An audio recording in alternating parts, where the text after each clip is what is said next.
Give me some beam, boys, to free my soul. This bourbon is old as rock and roll, and it's gold. What's up, guys? We are doing the king of Jim Beam blinds today. We've got the Lineage. We've got a 17-year-old campus blend. We've got a 15-year-old store pick and a 9-year-old store pick. These are all coming in wildly different price points. And which one is going to be crowned as the king of Jim Beam? Well, today, it's going down.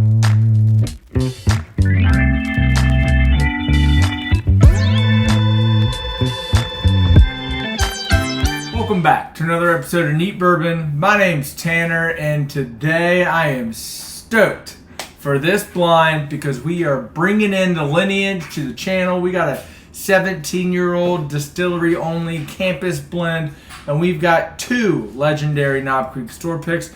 This one was from 2019. This is 15 years old, 120 proof, and this is just a regular standard findable 9-year Knob Creek store pick from the Virginia ABC. Anyways, guys, we're going to be putting these all head-to-head in a blind battle to see which one comes out on top. This Lineage is $250. This was $110 for a $375. These both came in around 60-ish, 55, 60-ish dollars. And this is one of those legendary old 15-year-old ones, which, you know, people wish they were still making today. But hey, the age statements on Knob Creek picks are coming back up. So we are trying to determine how good are these Knob Creek store picks, and are these ultra limited Jim Beam releases worth your money? Well, I've already got these glasses poured up. Boom. All right, guys, so I've got these glasses poured up. I do not know the order of them. Just so everybody knows, the Knob Creek mash bill is 75% corn, 13% rye, 12% malted barley. The Jim Beam Lineage is the 77% corn, 13% rye, 12% malted barley. This 17-year-old campus blend is comprised of the Claremont, Frankfurt, and Boston blends. They were all 17 years old, and this is a blend of all three. So I never had any of them individually, but I have had this blend in just a little bit. So anyways, those are the bottles and the mash bills in the blind today. Let's go ahead and get into the nose. Man, that's screaming some oak and caramel there on the nose. Whew, some good brown sugars too. I mean, that's going to be pretty common for all of these, but dang, that smells good. Anyways, off to the palate. Cheers. Yeah, that like caramel is like silky and like velvety there on the palate. The oak is very pronounced. It's almost has like a fruity twinge to it. It's almost like a confectionery sugar. It's like such like a pop of like confectionery sugar sweetness, and like that oak on the back end is, you know, a Scotch bitter. Again, this is my first sip of bourbon of the day, but like, you know, this is like very good. Anyways, go off to two. Man, these are some hefty pours, by the way. Okay, like between the two, this one's has a little bit more of like that nutty funk that you can get on the like Knob Creek Jim Beam products. Yeah. Man, that's good, but I don't know, I kind of like the oak a little bit more. Again, I'm an oak guy, so like that's just, again, first time through, I might give the nod to 1/2. Anyways. Ooh, this one's sweet. Man, with this one, like this 3 smells like a great combination of 1 and 2. Man, it is just all those like deep, rich, dense, like brown sugars, like that heavy charred oak. Man, this one smells dark. Anyways, off to the palate. Cheers. Man, this one is good. Man, that is just like the perfect amount of oak. You're getting a lot of dark chocolate there. Like the brown sugar notes are just so deep, dark, and rich. That is. And like that oakiness, like on the finish there, was a little bit bitter on one. This one is coming just like so sweet. This one is quite nice. Man, that nose is, that is it. That 3. Ooh. Man, this one's very similar. Just, this one smells sweeter. A little bit brighter. Like, that one was so dark. This one's still pretty dark. We just got a couple shades brighter. Man, man, this one was dark, rich, like brown sugar. This one's like that thick caramel, and there is a good distinction between the that like if you could smell viscosity, this one smells thick. Anyways, off to the palate. Cheers. That's a lot sweeter, a lot more caramels, vanillas, a good amount of vanilla on that one. You know, not necessarily much brown sugar. It's got more like barrel spice, like cinnamon, like peppery spice on that one. Man, does that smell good though. I mean, again, it's like that like vanilla powdered confectionery sugar sweetness there. It's like so sweet it almost like hints at like a little bit of like a berry note there, but it's not berry, but I'm just saying like it's so sweet it could be like mistaken as one. But I mean, like, look at the legs on that glass. Like, that's a fantastic pour. It's just not coming across with like quite as much oak as I was getting on the other three.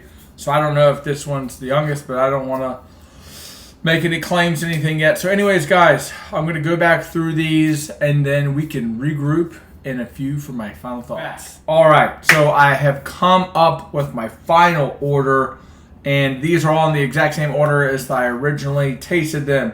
So glass number 1 came in 3rd, 2 was 4th, 3 was a clear standout from nose, palate across the board, and it was so freaking close in between the first and last glass for second. Ended up eking it out because I thought the oak on glass 1 was a little bit more bitter, whereas the glass 2 was a little bit sweeter and it had more of a dark chocolatey profile. The oak really came out when I started going back through them and started comparing them side by side. So very happy with, you know, glass number 2. And then ultimately the glass that came in last, it just was like lacking a little bit more on the complexity. The nutty profile was a little bit more pronounced there. There's nothing wrong with nut. I mean, Jim Beam is famous for the nut, but just like in comparison to all the others, like the sweetness of those oak profiles I thought were just fantastic. So anyways, 4th place is glass number 4, the Knob Creek 9. All right, guys. Not bad. Knob Creek 9. This was the cheapest and most findable of the bunch. Again, not bad. It just lacked a little bit of the oak. You know, granted, these were all 15 to 17 years old. This one's, you know, right at 9. So, you know, almost half the age of some of these. So, you know, can't complain there. Still, fantastic bottle. 3rd place. Glass number 2. Oh, buddy! The Lineage! Dang! Yeah.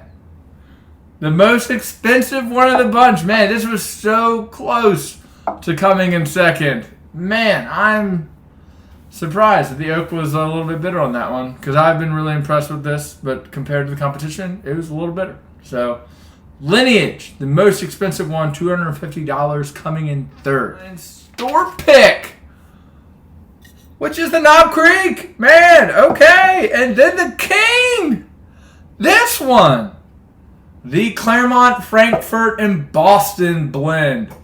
Wow. So I've done a comparison before between the Campus blend and the Lineage. I thought the Lineage eked it out a little bit. You know, but I knew it was also in the glass. I wasn't doing those blinds. I don't know if the price point of that was skewing, you know, my opinion. Anyways, guys, so that is the ending results. First place, the Campus blend, the Claremont, Frankfurt, and Boston. So if you were lucky enough to get any of those bottles, they're all 17 years old. I imagine they're freaking incredible because the blend is spectacular. Second place is the 15-year-old Knob Creek store pick. This is a fantastic bottle, one of my favorites that I've had on my bar, and I am so upset that it will be killed here very soon because that bottle's almost out. The Lineage, this is again $250, 15 years old. One of the most expensive bottle, or I guess the most expensive bottle that I've bought from a store. So That's pretty cool. Kind of sucks it came in third, but hey, price doesn't mean quality. And then last place, calling it last. This was still a great bottle, but the 9-year Knob Creek sword pick. Anyways, guys, I hope you enjoyed this video today. I hope you learned something, that price doesn't always mean quality. And if you've enjoyed this video, please leave me a comment down below. Which bottle do you think is the best of the bunch? What other value blind should I be putting out there? I've got an amazing collection behind me. I love to hear your recommendations and want to make some more amazing content for you guys. Anyways, this is Neat Bourbon. My name's Tanner, and pop the bottles and share the pours, and we'll see you in the next one.